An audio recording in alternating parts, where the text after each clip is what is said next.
Hey guys, Ben Clark with Queen City Clay.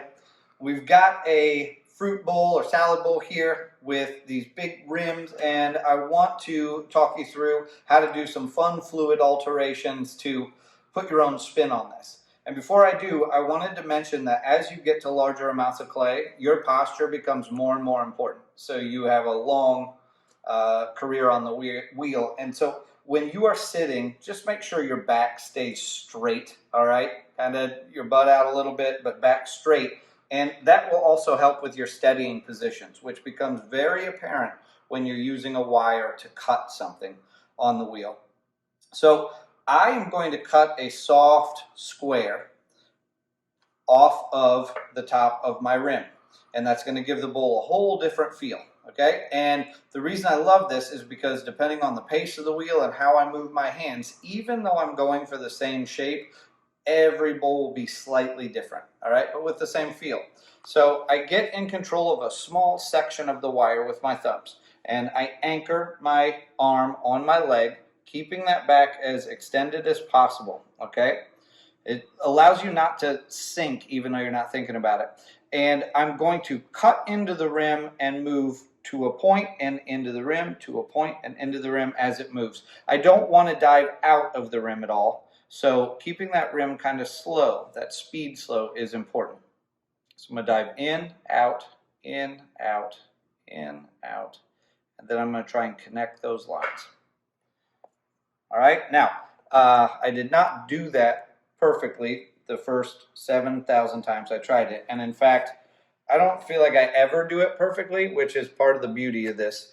I've got a really nice flow, and you see the last cut as it comes out to connect the line always gives me a very fun shape.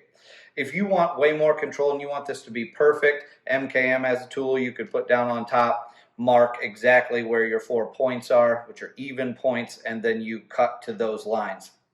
I like the more fluid look. So I'm going to take a sponge now and just ride the wave here. All right, clean up those edges a little bit, but soften it. And depending on your clay, some clay might be a little bit softer, and as you're doing this, you can move it and fold it a little bit. That even adds a little softness to the look of the pot. And so that could be it right there. You could be done. That gives you a nice, interesting shape, but I put another twist on it. I'll take my metal rib, and I will start on the opposite side of where I pulled the wire out. It's usually a nice wide plane right here. And I'm going to push the rib down at an angle into the clay. And as I spin, I'm going to undulate that rib up and down. And then I always like to stop right before I meet again and pull out, have this stem here.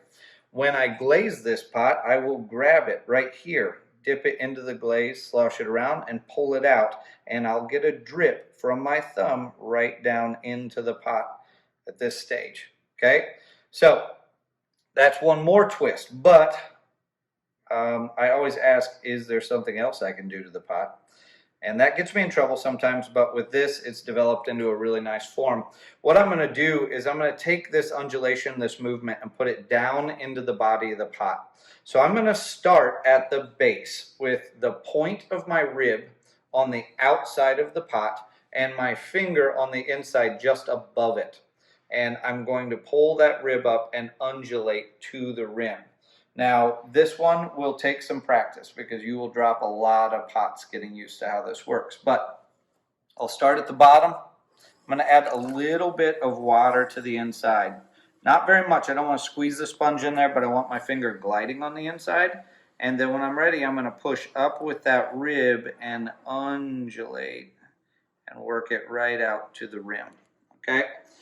That type of twist just adds all kinds of motion to the pot, and then when I glaze, the glaze pools and ripples over those big compression points and stretch points, and I get a really lively, fun bowl. So taking that standard bowl that we look at with wheel 2, or even your cereal bowl in wheel 1, and really making it your own is something that you will practice for the rest of your life. A lot of fun. So try it out.